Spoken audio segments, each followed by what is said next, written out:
Hey y'all, this is Jennifer G with the Real Housewife of Texas, and I am here with my husband Keno, and we are back for another great conversation, guys. I have a couple of announcements that I want to make before we get started with today's topic. First, I want to give a shout out to one of the listeners. I believe his tag name was Nate the Great, and he gave us some pretty good feedback about just making sure that we tell people who we are. And I appreciated that feedback because he mentioned that, it was beneficial for people to know that we're, not just two people that jumped on a mic basically and have a podcast, that we actually have experience in the field. And if you want to know, like, particularly all the specifics about our background, please go back and listen to the first show, the first episode. It'll tell you on that first episode a lot about our background. But basically, I am a certified relationship coach, and I've worked in the relationship industry for many years. I work for two of the top dating services here in the DFW area, which is in Dallas, Fort Worth, Texas. And my husband is a software engineer. And we both have actually worked in radio together prior to this podcast. Back in 2009, we had our own radio show on a internet radio station when the internet radio first got started. But to hear, more specifics about our background, because we don't want to spend the whole episode talking about our backgrounds, but definitely go back and you can listen to our first episode, which is an introduction to our podcast and what it's about. But definitely go back and, listen to that. If you don't know who we are going to, make sure that we mention it. He just talked about how important it was to know who we are, because it sets us apart basically from some of the other podcasts that are out there.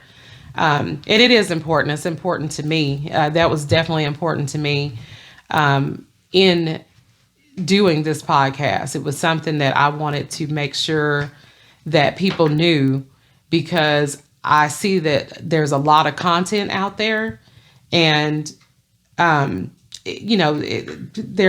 not that. I mean, it's just regular everyday people who just decided to have a podcast, but this is a podcast of two people who've been in the industry before, so we're experienced.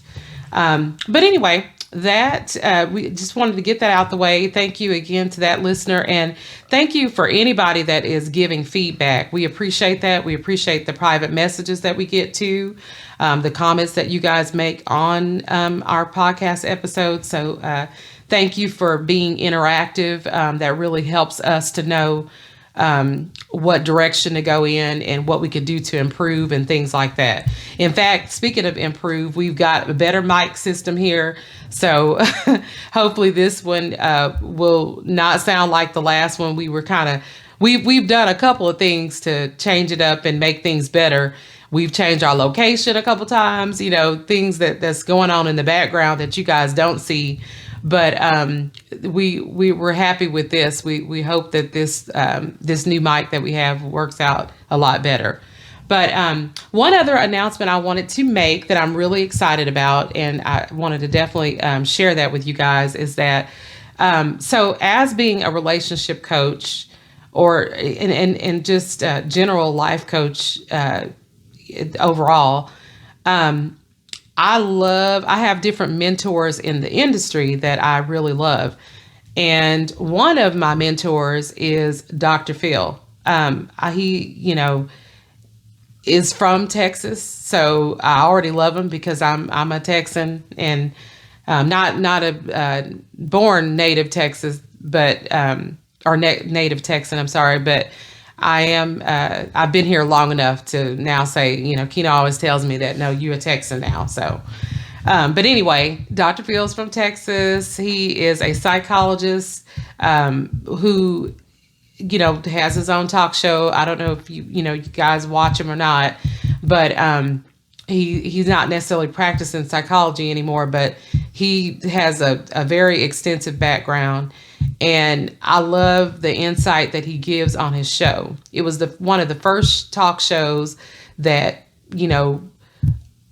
opened up to displaying like human behaviors and basing his show around things like that, like from a psychologist standpoint, and helping people through means of seeing what issues they're dealing with and talking it out. Anyway, he's one of my favorite people, and I have applied to go on his show for years, like just to even be in the audience, because I just love him so much. And we were contacted. So I applied a while back. It's been quite some time. And you know how you just do something and you don't even think about it anymore, and you just, at the time you pray about it and like, hopefully this works out, you do it, and it is what it is. Well, I got a response back because his studio is here in Texas now. He moved back to Texas, and so his studio is here. And he actually has his own media company now, Merritt Street Media. And so in his own studio and all that, and he kind of branched off and went on his own. So anyway, I received tickets to go on his show. So I'm so excited. In September, my family and I will be going on the Dr. Phil show. So we'll let you guys know which episodes will air. In the information that they gave me, it says that we're going to do 2 tapings while we're there. So there'll be 2 different episodes that's going to be taped that day. And we will let you guys know once we get details on when that show will actually air, when it airs. And then that way, everybody can watch it. But I'm really excited about that. Like I said, this is a big mentor of mine, and kind of a dream come true for me. So before I die, I would like to meet some of the people that are my mentors. And like I said, he's one of them. And so I'm excited about that. So I just wanted to tell you guys about it, share that with y'all. I appreciate it.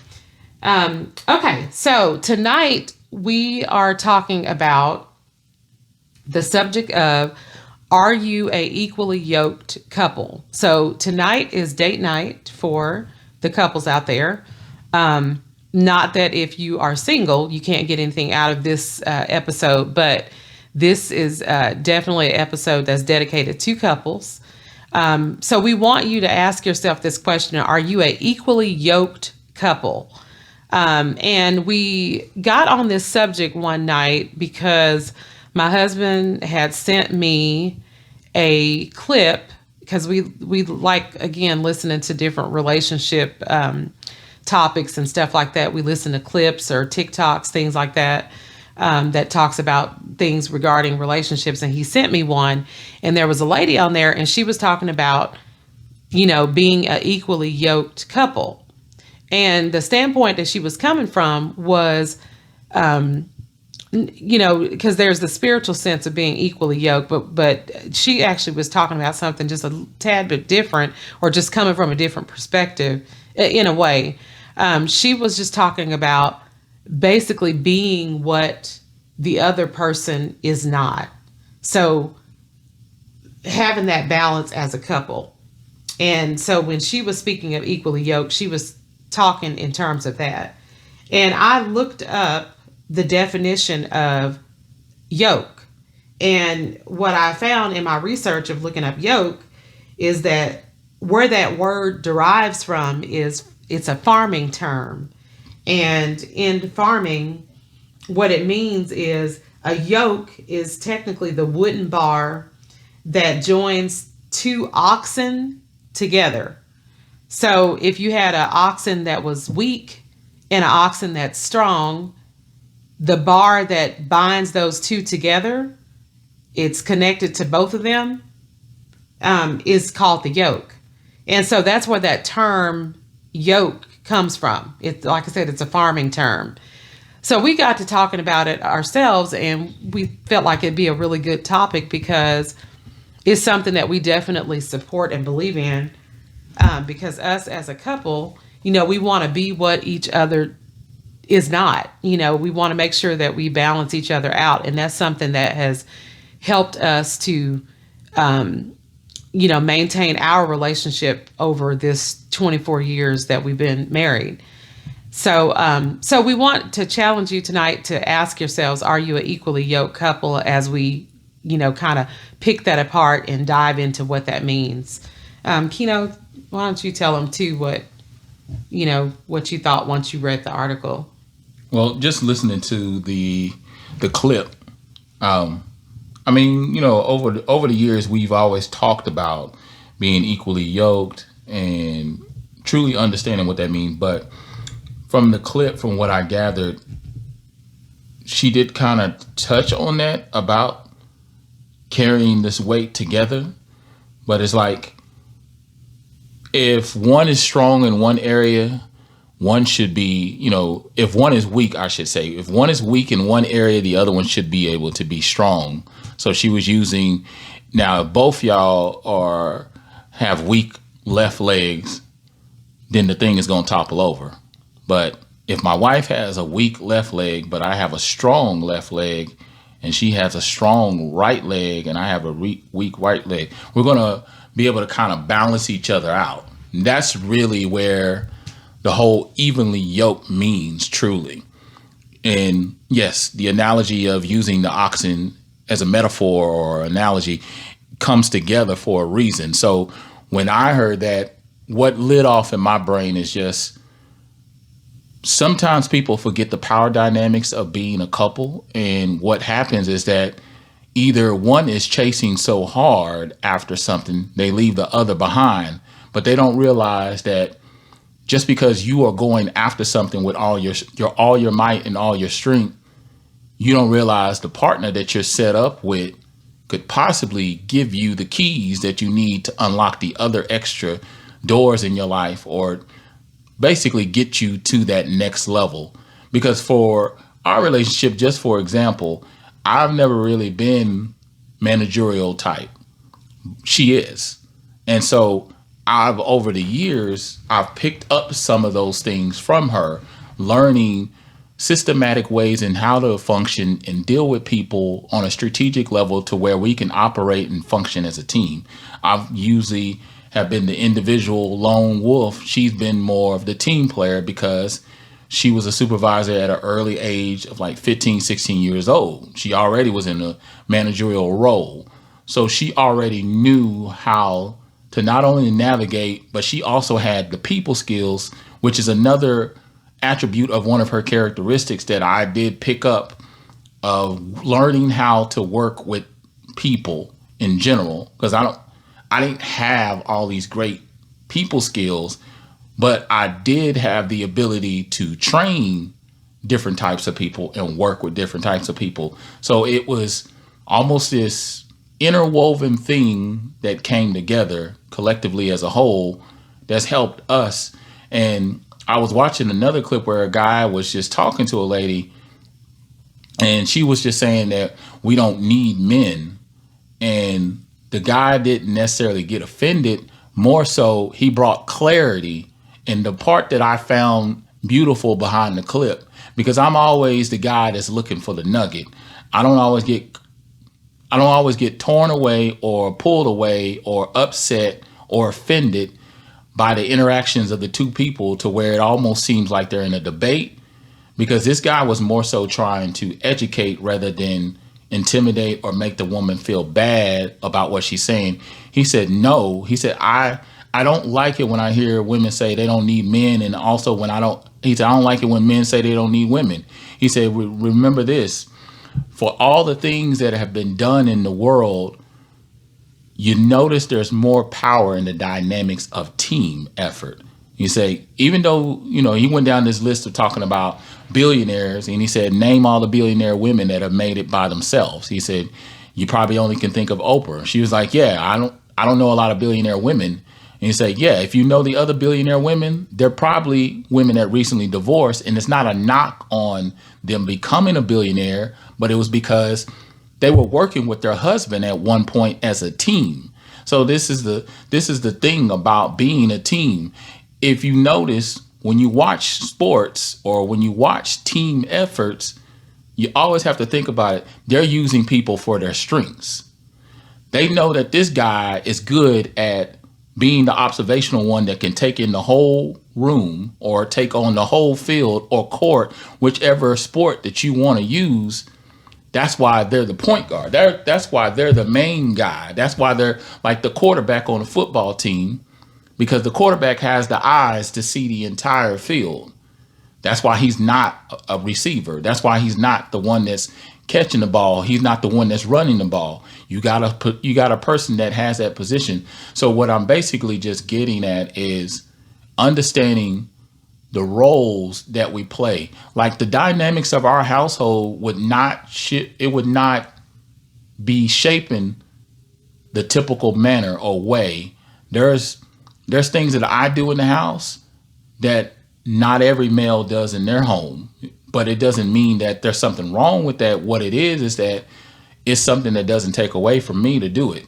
There's things that she does in the home that doesn't take away from it. But when we start looking at the dynamics of our relationship and the things that she brings to the table. What do you mean by that? I'm pretty sure people are probably wondering what you mean. Like what? Oh, just roles like washing, like even today, or was it yesterday, washing the clothes. Typically they, most people say in the household, a woman washes the clothes and stuff like that. Or, like cooking, we've talked about that, how that could be your own thing, or it's something that we do together, or something that you typically do, or whatever the case is. What I'm getting at is that sometimes things don't always have to be what you think they're supposed to be, because our strengths are in different areas. What you bring to the table is different from what I bring to the table. But I've also, like I was saying at the same time, is that I've learned what my weaknesses are, and I've addressed them with you. Mm-hmm. And what your weaknesses are, and you've addressed it to me. Like small things, like in the beginning, Jen was not the type that would speak up when she really needed to say something about something. I am the type of person that knew how to speak up. But the thing about speaking up, it comes with a certain skill set. I didn't have that skill set. I had the skill to speak up, but I didn't have the skill set, meaning I didn't use much tact with it. Right, how to speak up. Yeah, or what manner to speak up, because there's a way to conduct yourself. You used to kind of just go in on people and just say it. And yeah. So with her, so it was like a game of tennis. You hitting the ball over, I'm going to give you something. You hit the ball back, I'm going to give you something. So it's like you're giving me what I need. Right. And that's the thing about, that we thought was interesting about talking about, when you are a equally yoked couple, you basically are what the other person is not. Like it kind of reminds me of like that's why a lot of times in different types of marriage boot camps or relationship boot camps, things like that, they do activities to where you are working with your partner as a teammate to accomplish a common goal.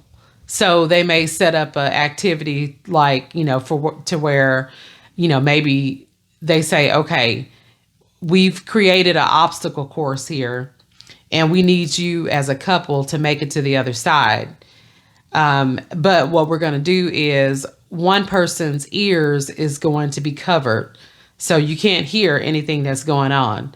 And then the other person, we're going to cover up their eyes so that they'll be blindfolded, basically, so that they won't be able to see. So you have one person in the duo here that is, being blindfolded so they can't see. And then you're having another person here whose ears is, maybe they put earplugs in your ears so you can't hear. So as a couple, you're going to have to navigate getting through the obstacle course, with your eyes and, as a couple, eyes and ears, impaired is what they're basically doing, is making it seem like it's impaired. So even in this situation right now, I know what Jen's trying to say. So one's going to be able to see and the other one's going to be able to hear.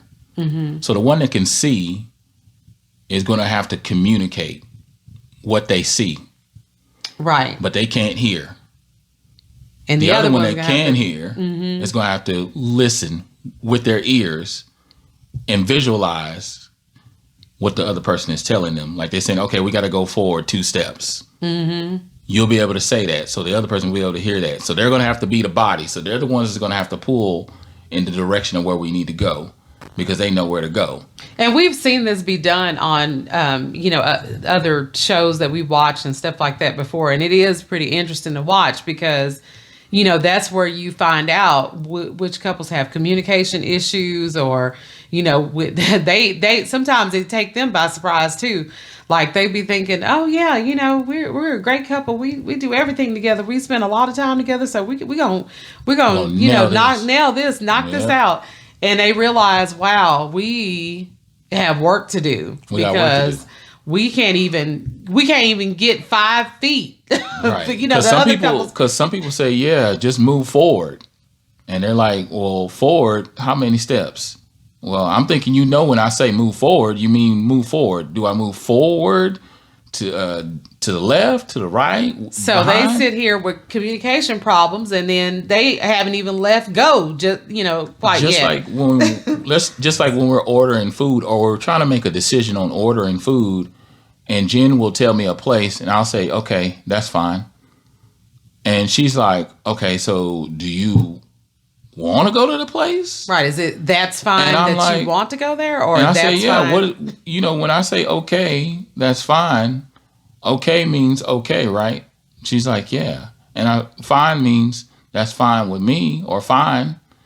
She said, but it sounds almost. What did you say? It sounds like almost like a blasé response, or what is it? Well, I get confused because I'm like, what part of it is fine? Fine, you don't want to go, or fine, you're fine with what I'm saying? Like, it's confusing. But I would be like, it's easier just to say yes or no. I want to eat at this place. I don't be thinking like instead that. of that's fine. Okay, that's fine. But I'm thinking like it's actually fine with me. Like it's not, and my tone is very dead. It's not like, oh my God, we got to do this. I'm just like, okay, that's fine. And she's like, so what point were you trying to make with that though? Because I'm basically the point I'm making yet again, that goes back to how something's being heard and misinterpreted, and communication and working together, being able to understand. Just because you have said in your mind this is what it is, that may not even be the situation. But just being equally yoked goes in different areas too. We just so you know, we have a lot of discussions leading up to the podcast. So our backgrounds, the way we grew up, actually has helped us in a phenomenal way. I grew up in poverty. Jen grew up differently, where she had both her parents around, at least within her reach, and they did the best of their ability to provide, and collectively as a whole, they did the best that they could as 2 parents together. Whereas mine, I was in poverty and I seen a lot and I was exposed to a lot. I don't want to get too deep into it because we want to talk about that on a different podcast. We kind of want to keep this one the main thing. But with the experiences that I went through, it helped me bring more to the table than I thought.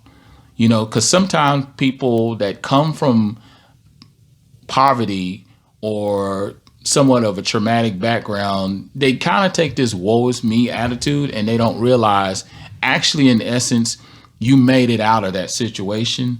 And now you have a different set of tools than your spouse does.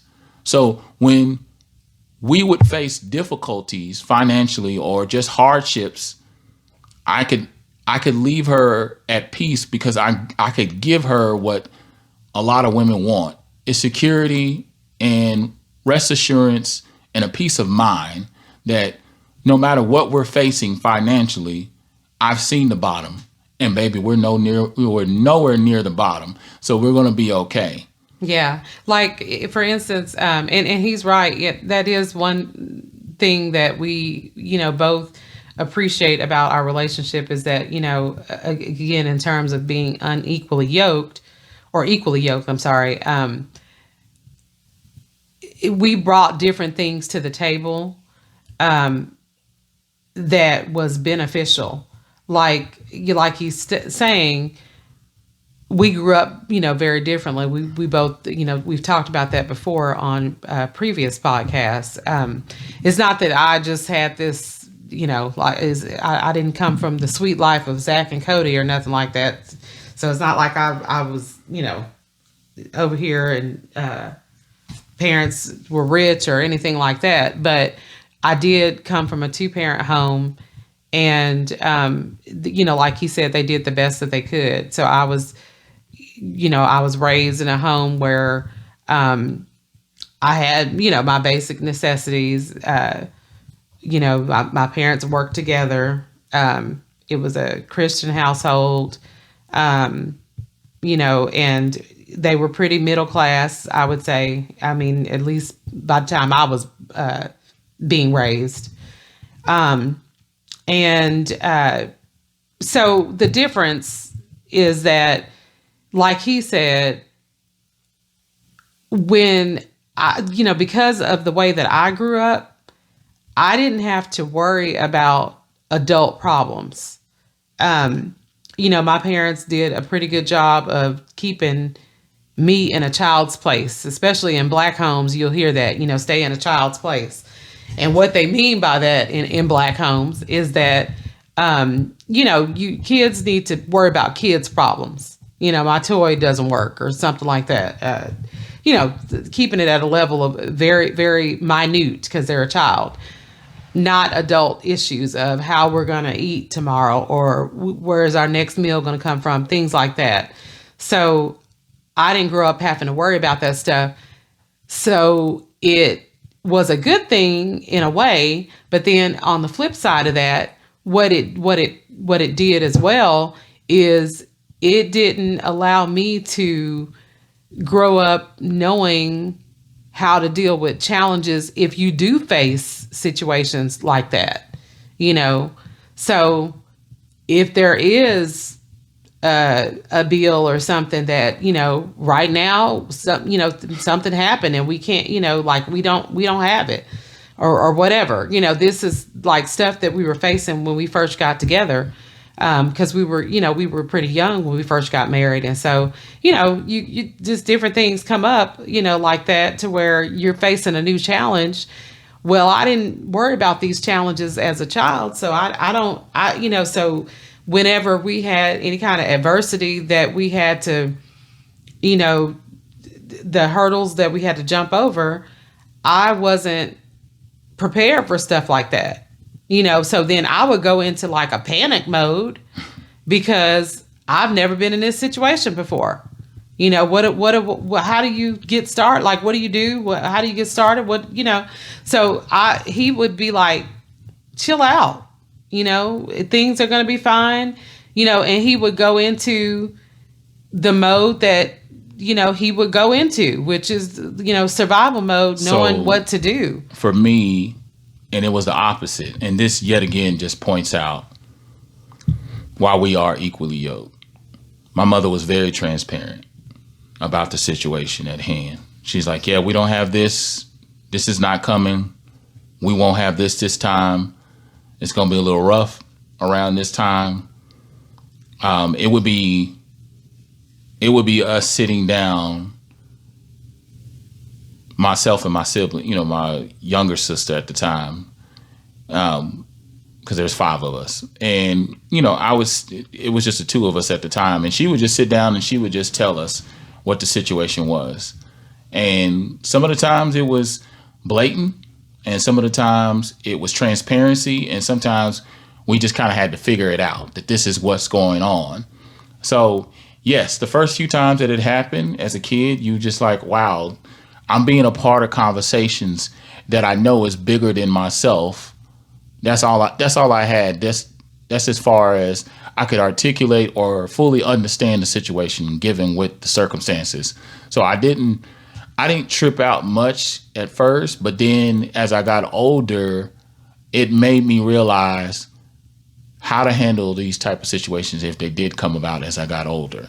I was definitely a praying man. So I wasn't like, oh my God, I'm not going to lean and believe on something and trust in something. But I also did begin to say, hey, don't worry about it. I'm going to take care of it, and I'll make sure that whatever it is that we're trying to do, that it's going to get accomplished.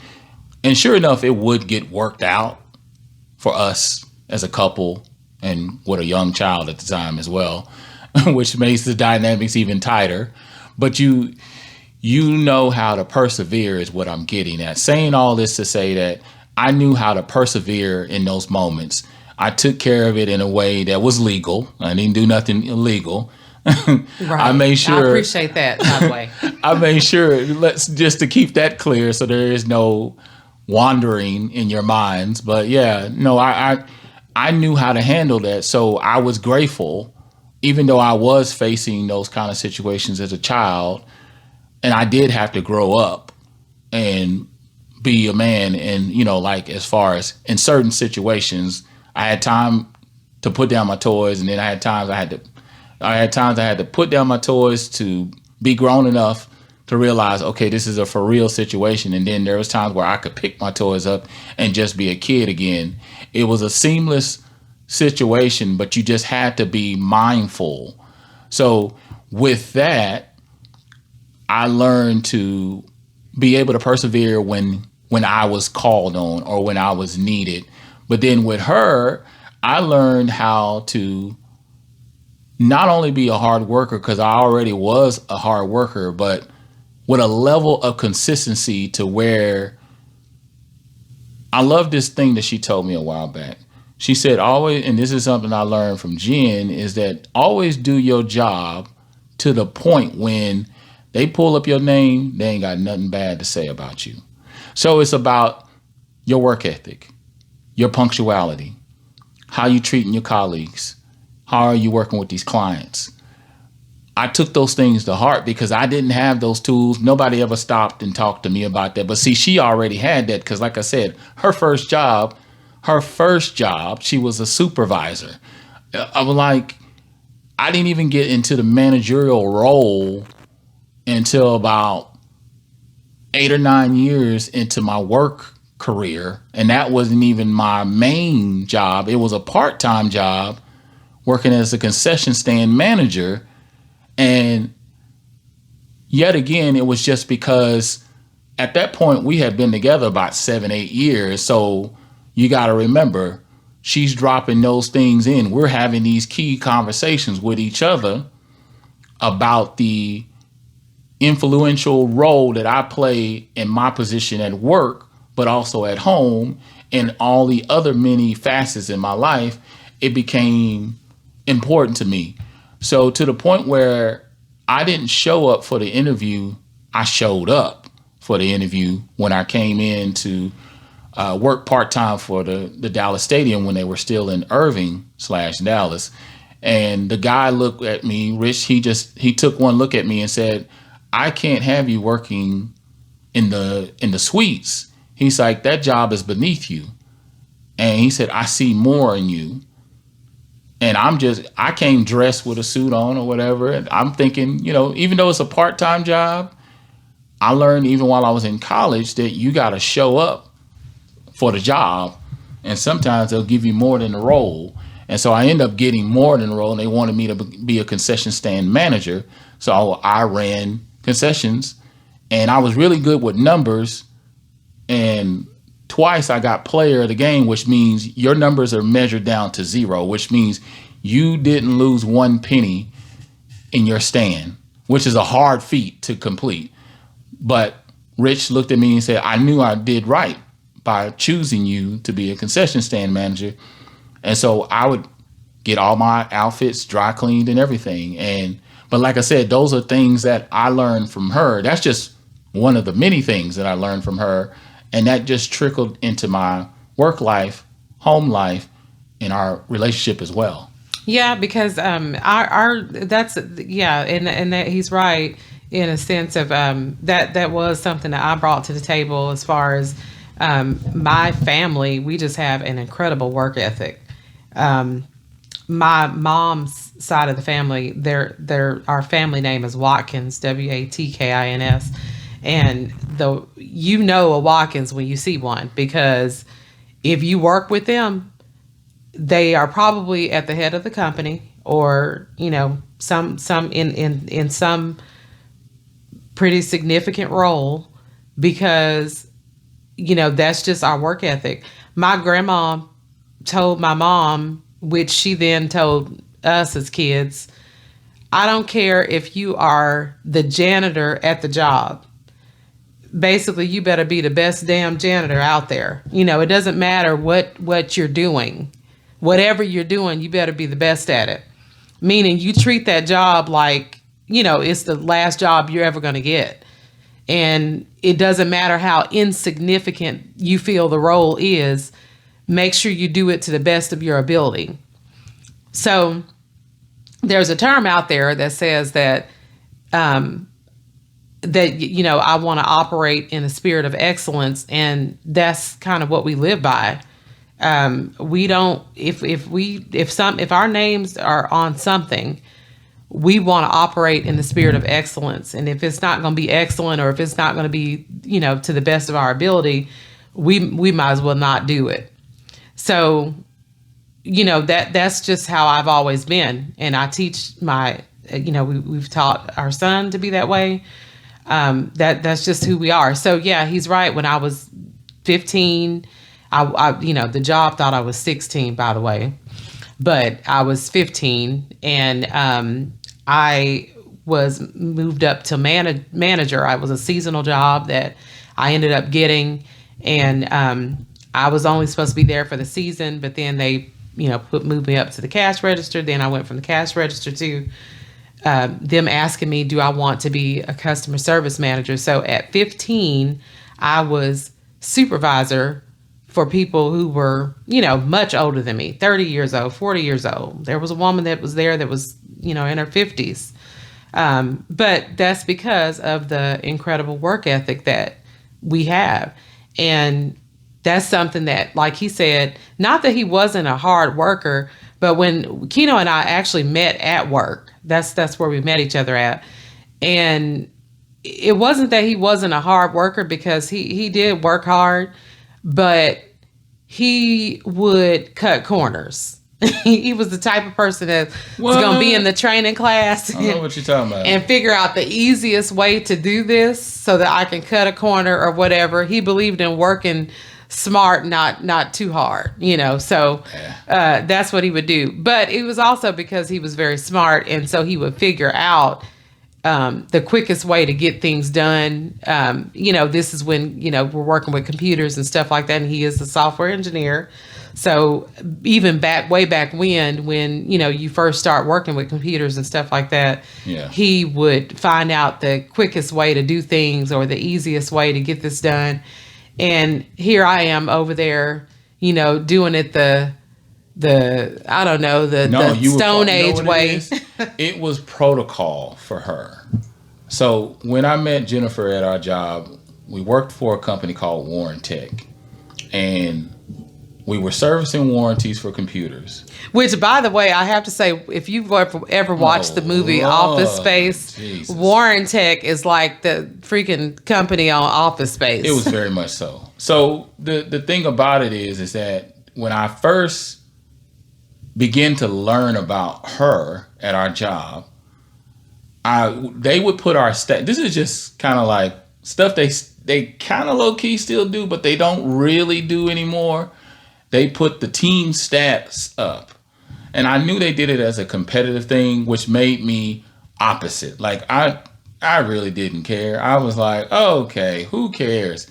But I tell you this because, like I said, I use one of those points that I'm making about her, that I learned about her, is that she's 100%er. She's definitely an A-type personality. She follows it all the way through, all the rules to the T. She's the one that reads the handbook. I've never read a handbook, ever. If I did, I skim read it before I put my signature down. She read it cover for cover, page for page. But anyway, I saw her stats, and I was like, she's taking 100 calls a day. Not even on my best day was I taking 100 calls. I'm not robotic, and I think, truth be told, I shouldn't even say robotic, because robotic means, it almost comes off like almost a little demeaning, but I'm not trying to be like that. Right, if I was not a anything, robot. if anything, she was top performer, and I could see why, because the level of consistency and the decision that she made without even making it, she was just doing it. She didn't even have to tell herself to do it. She was just doing it. She was going in. She just go in and do her job, and she was killing it. She was the top performer on the team. She was doing 100 plus calls a day. And I was like, man, who is this lady doing all these calls? But she's always late. So yet again, Being equally yoked. because I'm very punctual. Not only am I early, I'm early. Like I'm at work 30 minutes early and ready. And she would be late. Like she already to the point where we hadn't even started dating. We were just doing a conversational thing. They used to take this trolley from the parking lot to the building because they started implementing this strict, tough law or a strict, tough rule, or not even a law, rule, where if you didn't get some of the first parking spots, you had to, take the trolley all the way over to the parking lot, which was not in walking distance. So you definitely had to take it. So me being, yet again, this is where the IT part of my brain comes in. I'm very systematic. I'm very literal with my time and punctual. Being late is an extreme pet peeve of mine. So to the point where I could say I've only probably out of my career of working since probably 1995. Yes, I am telling you how old I am, but goodness gracious. I've probably been late maybe less than 10 times. And that's only because I refuse to be late on account of somebody else. And when it was me, I was even harder on myself. Anyway. And I was probably late 10 times in a week. That's how bad I was. If she could have been late several times in a day, she would have. But I knew what type of employee I was. So my thoughts always was, you know what? I might be late, but you know what? When I get there, I'm going to perform. I'm going to kill it. And I'm like, but see, that's what I did take away is her work ethic. It wasn't even more of jealousy. It was more of admiration. Like, well, now you got to talk about the trolley thing and what happened there. So the trolley thing, I'm going to work on time. And here is Miss Jenny Jen over here. She's in with her cousin. And I said to myself, because yet again, I'm very observational and very detail oriented. I'm so detail oriented that if she changed the color of her hair, I could recognize it because I take in my entire environment. But anyway, I knew their schedule. Let me just say that without saying too much. And I said, ain't y'all supposed to be at work? And they're like, yeah, 30 minutes ago. I was like, I'm on my way to work. Okay, it wasn't 30 minutes. It was about more like 15 minutes. But the thing about it was he was getting there 15 minutes early for work. And they were there 15 and minutes. We were coming They late. were already supposed to be clocked in. So the seated. time that, so. Oh, my God. So that's why he and I were on the same trolley together. Yeah, because it ran every 15 minutes. Y'all on the trolley that I'm already going to work. Like, y'all should be seated, taking calls already and everything. And get there. But see, this is her philosophy, which is one of those things that used to just drive me crazy, is that if you're late, why rush if you're already late?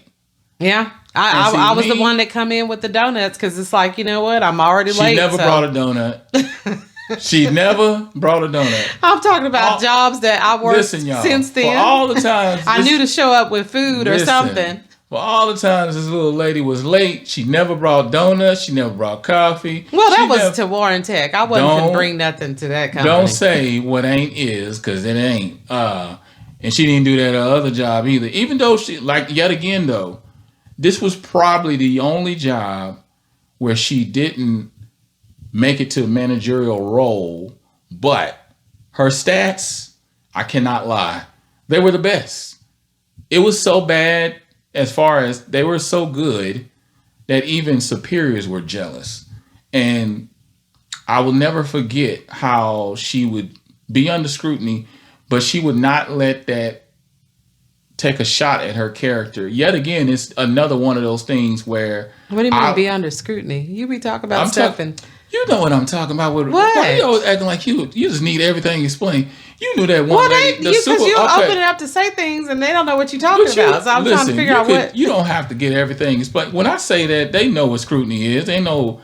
I know, but under scrutiny about what? What are you talking remember about? That lady? What was her name? Regina, or what was her name? Renetta. I don't even remember the supervisor's name. But the supervisor basically had it in for Jen, and she knew. But see, that's intimidation.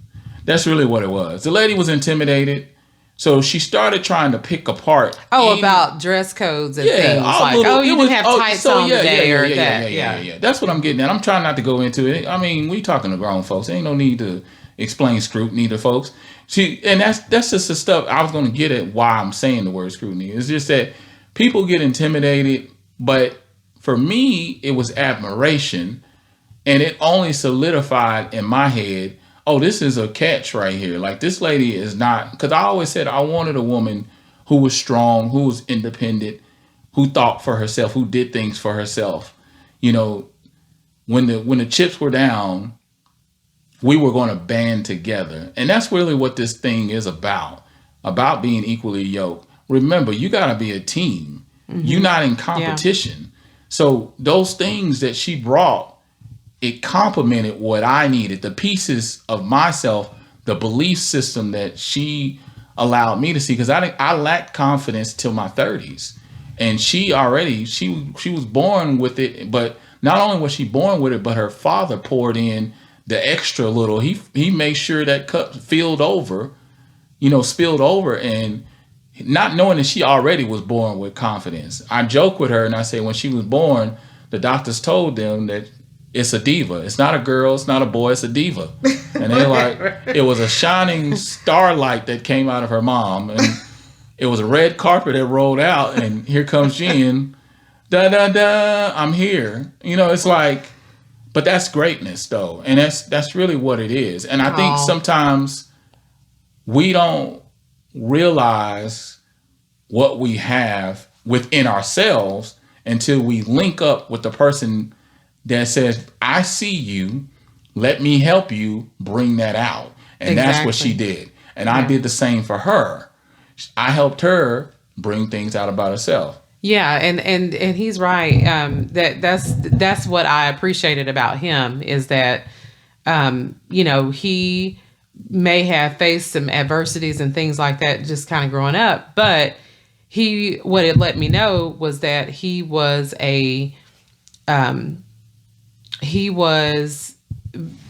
pretty dynamic person and able to persevere through challenges and stuff like that. So that so I knew I could be secure with him.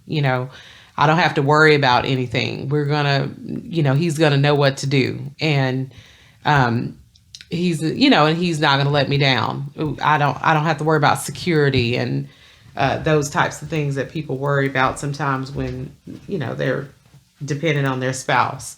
So again, we're just what the other person is not. We bring the other thing to the table that's needed.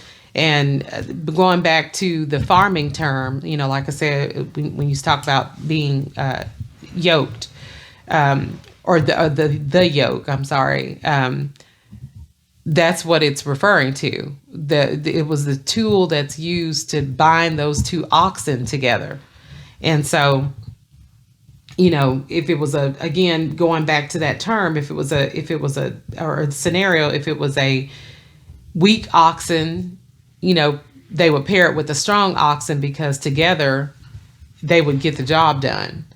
So, when you're dating, that's something you want to keep in mind.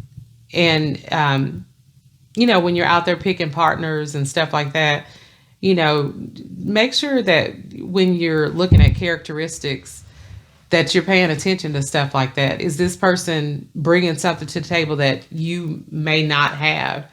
Because it helps to balance out the relationship.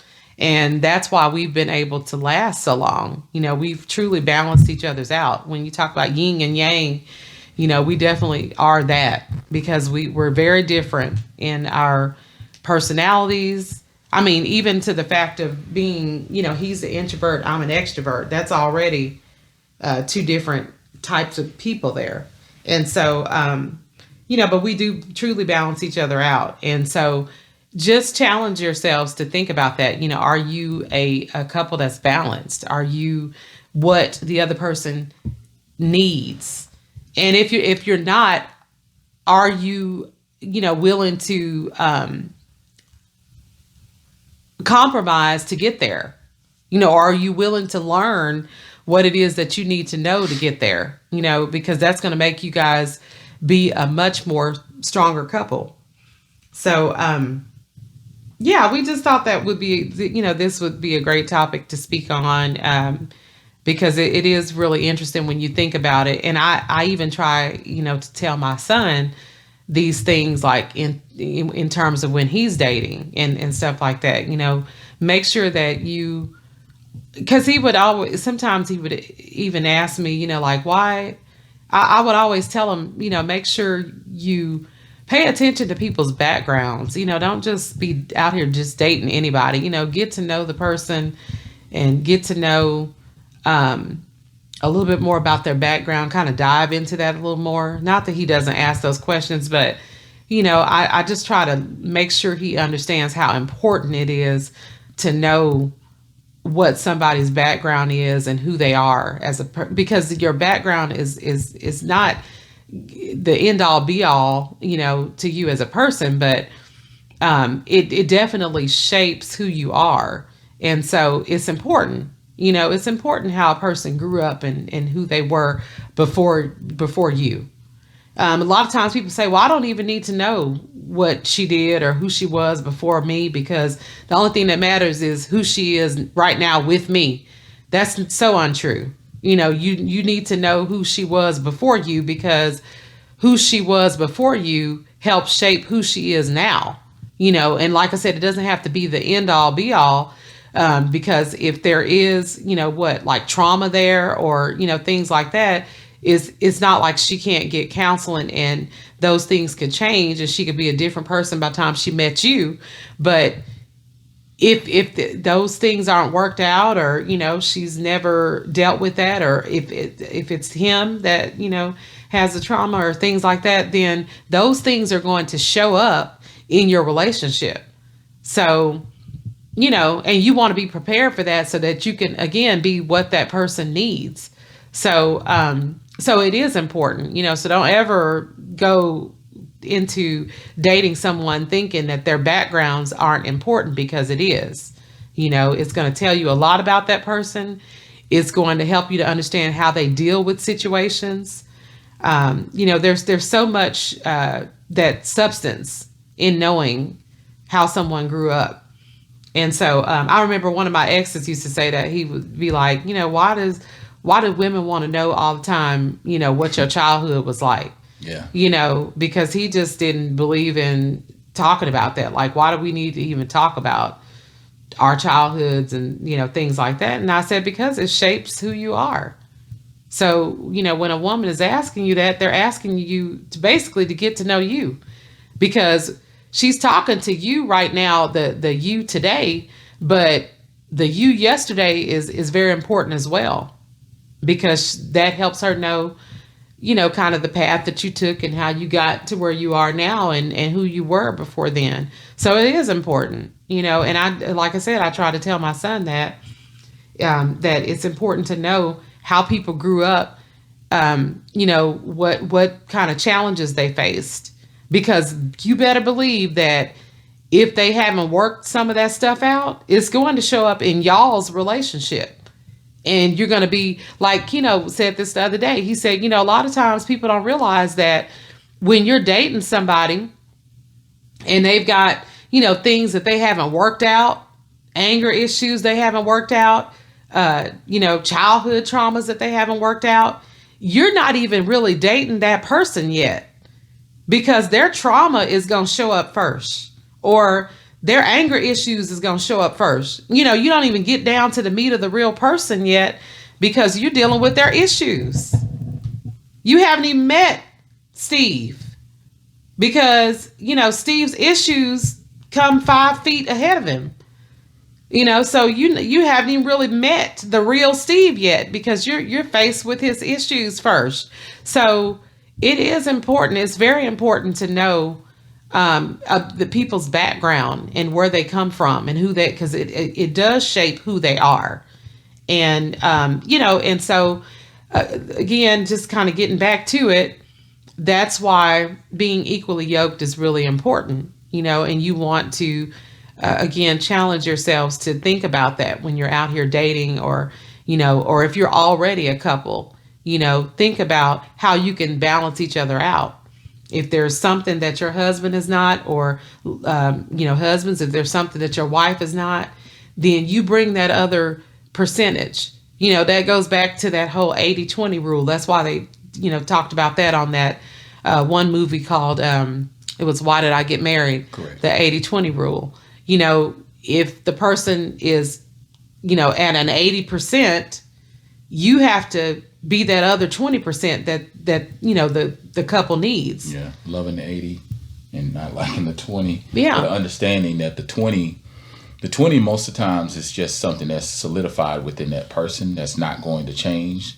The 20 can be a lot of things. The 20 could be things that you don't like about them that that's not going to change, and the 20 could be things about them that's just is what it is.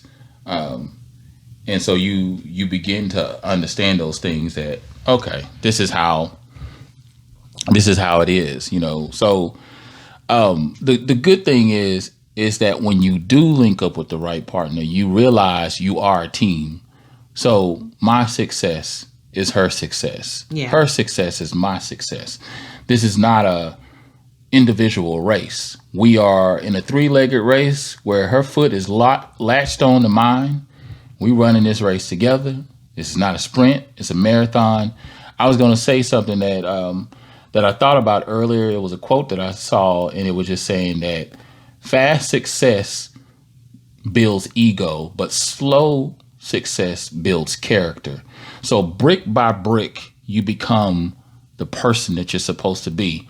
Brick by brick, if you're building this house together, you have a home together. You have a life together. You have a relationship together. You have careers together. You have finances together, of course, and you have children together, and all the many other things that come along with it. You share those things together. Now, how it works out, you begin to learn how that's all going to work out through mere communication, learning whose strengths is what, being able to know that, like for her, for example, she's good at planning, like planning what we're going to talk about, planning the strong points that we're going to cover. I'm good at just coming off the fly and saying everything I need to say. But she's good at planning not only this podcast, but planning the groceries, planning our trips. She's not only good at planning, but she's very strategic with understanding, okay, if we're going to be taking the route or we're going to be driving from here to wherever the destination is, this is what we need to do. This is where we need to go. Blah, blah, blah. These are the hotels I've already called in advance. It's like, but she's good at those things. I mean, honestly, she's excellent at those things. I could do it, but could I do it at the same level? No. And one thing that I love about him that he's really good at is, of course, he's Mr. Technology. And, so then, and that's definitely not a strength of mine. I am Mrs. Untechnology. I'm Stone Age over here. I started laughing before we started the podcast because I thought about when we first got together. Remember when we went to Hollywood Video, and it was like one of our first dates girl, at home. I had to give her the sad news because, mind you, we were dating in the 2000, literally the year 2000, and me being a techie guy, I'm getting excited about this new thing called DVD, and I'm trying to explain to a woman who still used the VHS tapes, and I came over and, it hadn't really hit as many homes yet, but it was getting there. Like it was more than 50% at this point, to the point where Hollywood Video said, "Hey, It was brand new too. Hollywood Video was a new store. well, this location, Hollywood. I come to find out later on, Hollywood Video been established for years. They just happened to make it this way towards us. I didn't know it was." It's funny about Hollywood Video. I didn't even realize it till, yet again, one of my things, I love to research stuff. When I find out something I don't know, I not only go read about it, I go find articles, I find videos, I watch documentaries about it. I'm the whole nerdy, dive deep into stuff, not just, oh, I just want to know one aspect. Like I just tell her, yeah, the company started in 1955. She's like, oh, okay, great. But then I'm like, no, but you got to understand their revenue for each year has gone up by 5%. I said their total revenue for the company is this amount, because it don't stop there for me. So that's why I just be like, let me go ahead and nerd out over in the corner. Anyway, we walk into Hollywood Video and we start talking about movies that we want to see. And I'm excited because I see all these flat cases and I know that means DVD. My baby looked at me and she said, hey, let me go talk to the people at the counter because I don't understand. Where are the VHS tapes? I sure did. I literally needed to have this explained to me, like why said, there's not a section for the VHS tapes. This is when you don't know you old, but you old like you. And she wasn't old at the time. I am, because I mean even to this day I'm very old school. I had like to get on HD. I had to get on 4K. Here. Every new wave that rolled out tech wise, I would have to prepare her and let her know this been done changed. We just introducing you. I say, you notice how that high speed is on your computer? I said, that's the thing called SSD. And I said, you remember how when you would turn on your computer, it'd take like 2-3 minutes, sometimes 4 or 5? I said, that was HDD. So that was just your hard disk drive. And then you got the SSD, which is your solid state drive. I said, it's flipping on the dime. That's why it only takes 2 seconds to load your computer. I did notice it was coming up faster. So anyway, she goes up to the counter, talks to the lady, and she said, oh yeah, it's over there in the corner, the VHS tapes.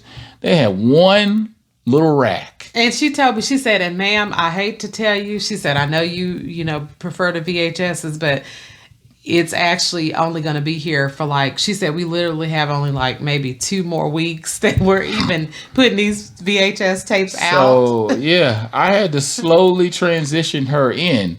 Now, mind you, the following year, she had got me a PS2 that came with a DVD player. I show her the clarity. She said, oh, this looks nice.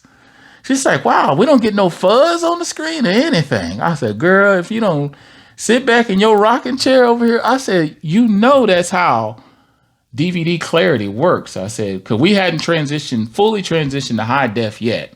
They were getting ready to make that switch, and that was going to get ready to be another shock. I don't know if you guys remember when they took us from SD to HD, meaning at first everybody had this little box so they could get all these HD channels in.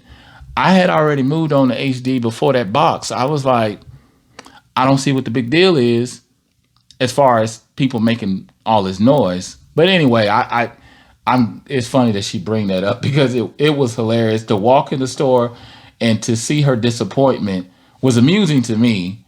Not only that, but I also remember Hollywood Video. Literally, they would dress like they worked at a movie theater.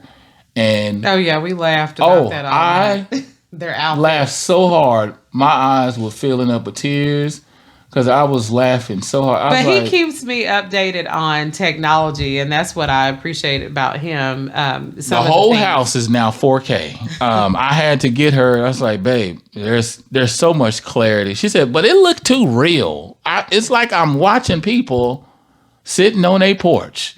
I said, yeah, that's the pixels. I said, when you go from 1080p to dealing with 2000 or 4K, you're doubling that. Y'all, to this day, I'm still not that impressed with technology. I don't expect her either. I get married to stuff, and I don't like the change, and that's the thing about technology. It's always changing, and it's changing for the better. I know that, but I'm just such an old school person that I just don't like dealing with the change. But yeah, so we definitely are the balance here, we for sure are what the other person needs, and if we're not, we're willing to learn what it is that each other needs, so that we can, make sure we keep that balance in our relationship. And so, like I said, we challenge you guys today to just look at your relationship and think about the things that you both bring to the table. Right. And then think about the things that you might be missing, and think about how each person can, be what the other person needs. Yeah, and it can benefit your relationship. Yeah, what it is that you guys, have that benefit each other. And we just challenge y'all to think about that, and to, and those of you that are listening that are dating, we challenge you guys to make sure that when you get in a relationship with somebody, that you look at those things, because it's important. It's really important. But thank you so much for listening, guys. We'll definitely keep you guys updated on, like I said, us going on Dr. Phil. Again, I'm so excited about that. That will be in September, and I'm not sure when that show is going to air. But like I said, once I get that information, then I will let you guys know. But keep listening, like, share, and tell a friend. We appreciate it. And if you love this podcast, leave us a comment. Let us know, like some of the other listeners have done, your feedback, what we can do to improve, because we definitely want to make it great. So thank you so much again for listening, and peace be with you guys.